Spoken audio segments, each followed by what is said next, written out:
Now let us go to the next case. So in this case we are considering superheated refrigerant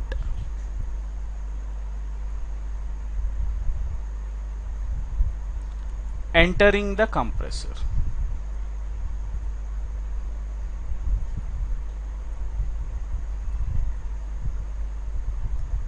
So if we consider superheated refrigerant entering the compressor, so let us consider the pH and TS diagrams here.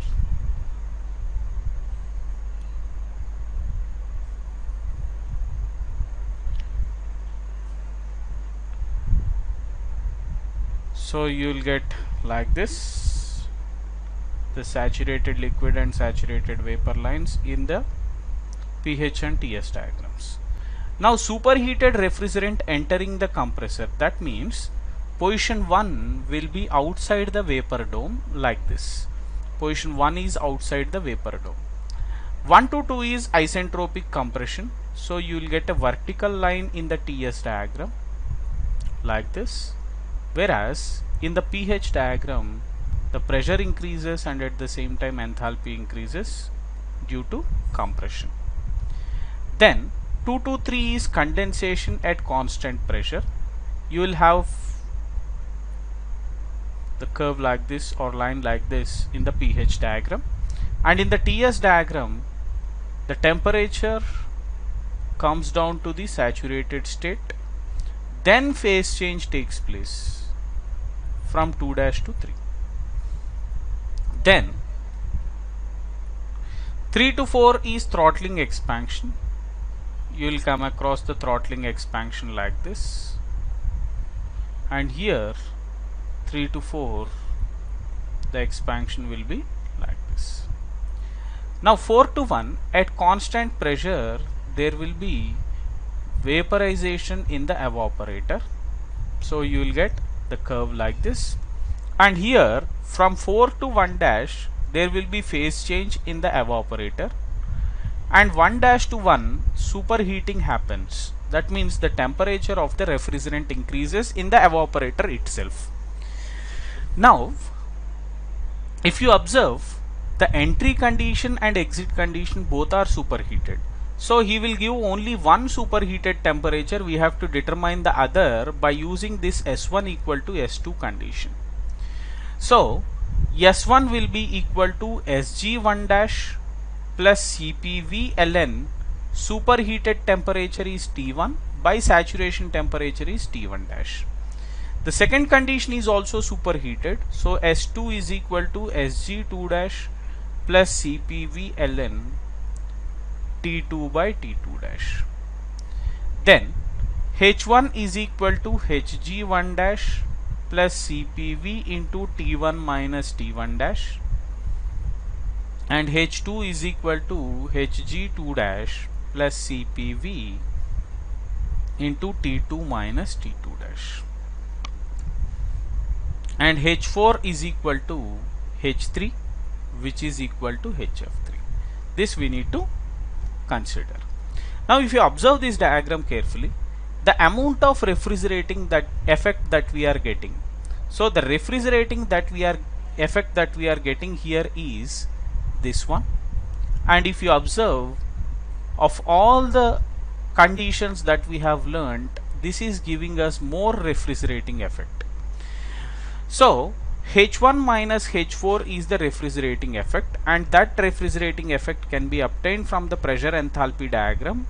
So the area under this 4-1 curve will give us the refrigerating effect.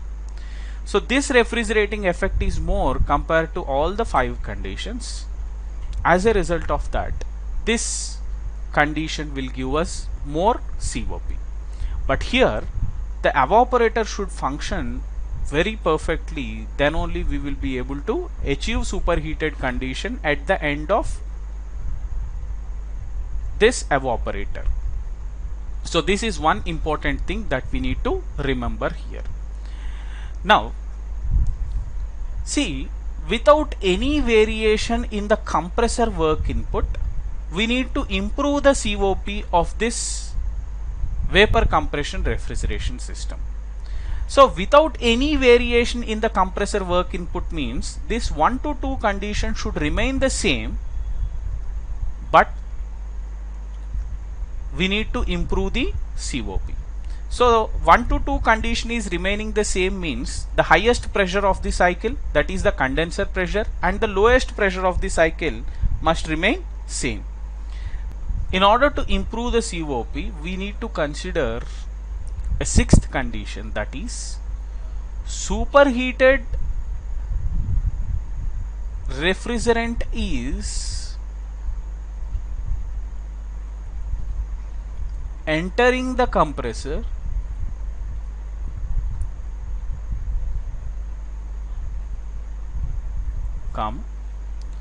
subcooled or undercooled.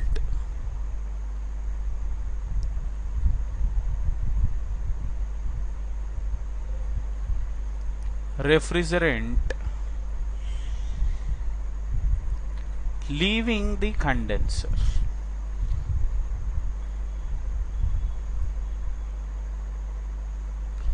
Now let us draw the pressure enthalpy and temperature entropy diagrams. So pH and TS diagrams like this.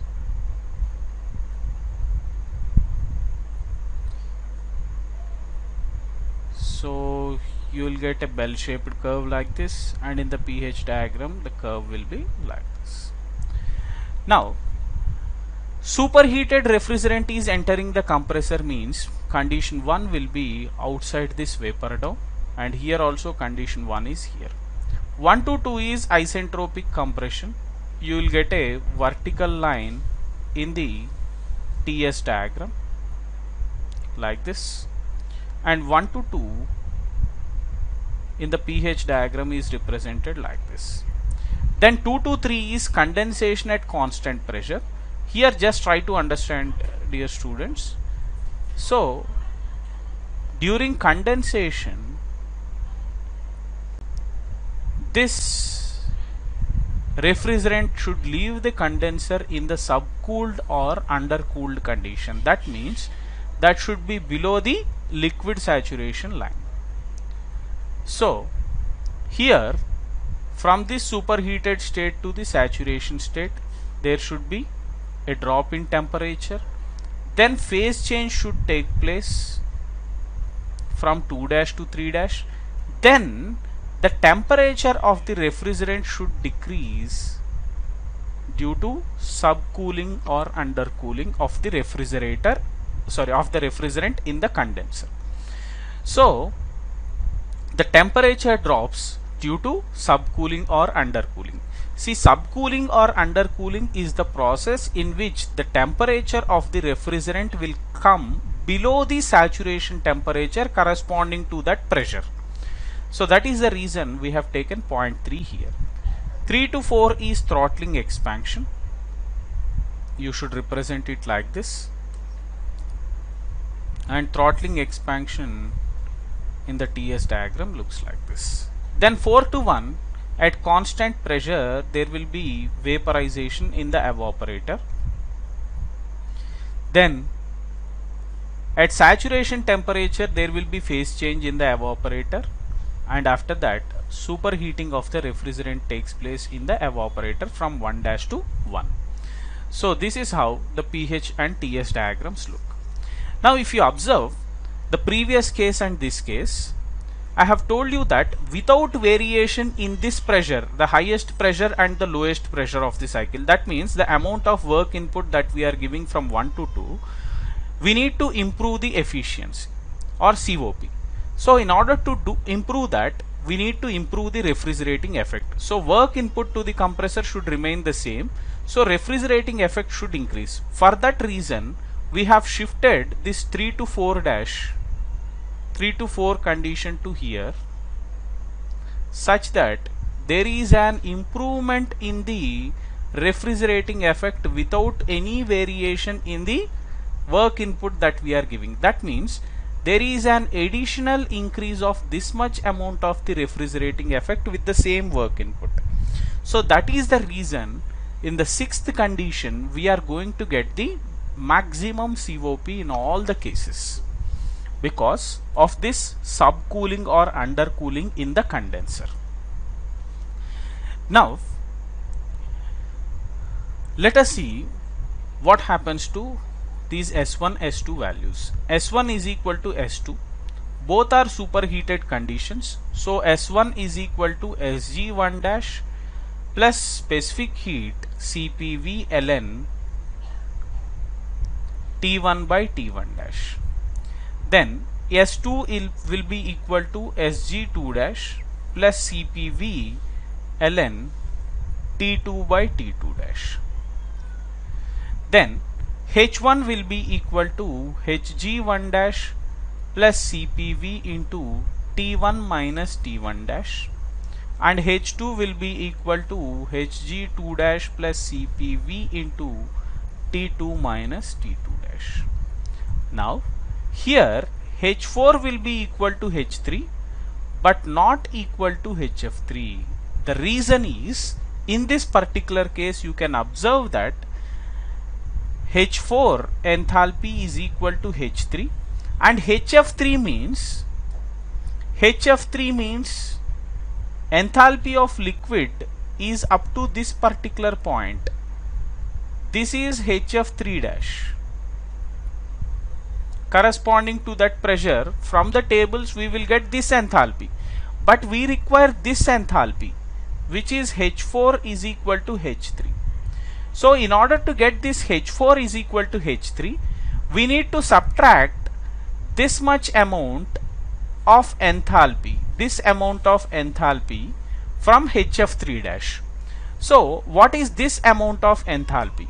So this amount of enthalpy will be specific heat of the liquid refrigerant. See here, from 3 dash to 3 it is entering into subcooled region. That means this is the liquid region. So therefore specific heat of the liquid into here T3 dash minus T3. So the temperature is decreasing from T3 dash to T3. So therefore CPL into T3 dash minus T3 we need to consider. So H4 is equal to H3, which is equal to HF3 dash minus specific heat of the liquid refrigerant into T3 dash minus T3. This will give us the value of H4 in this particular case. Now see why we have taken CPL here and CPV here. What is this V here is, this is representing the vapor state. You can observe that all this is in the vapor region or the steam condition. So I am just putting specific heat at constant pressure of the vapor, whereas you can observe here I have taken specific heat at constant pressure of the liquid. The reason is this region is the liquid region. So try to understand that. Now you can observe this sixth case is going to give us the maximum COP because of subcooling or undercooling. Now this subcooling or undercooling,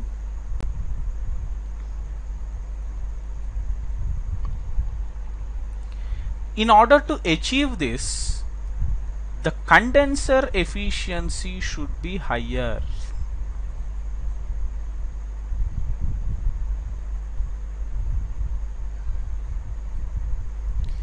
So this condenser should be more efficient and it has to reject more amount of heat.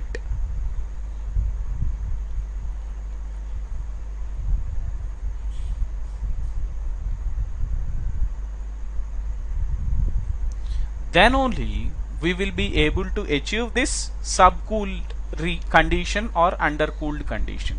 So after achieving this subcooled or undercooled condition, then only we will be able to get more COP because the refrigerating effect is increasing. So try to understand this clearly, dear students. So this is the most important thing that you need to remember.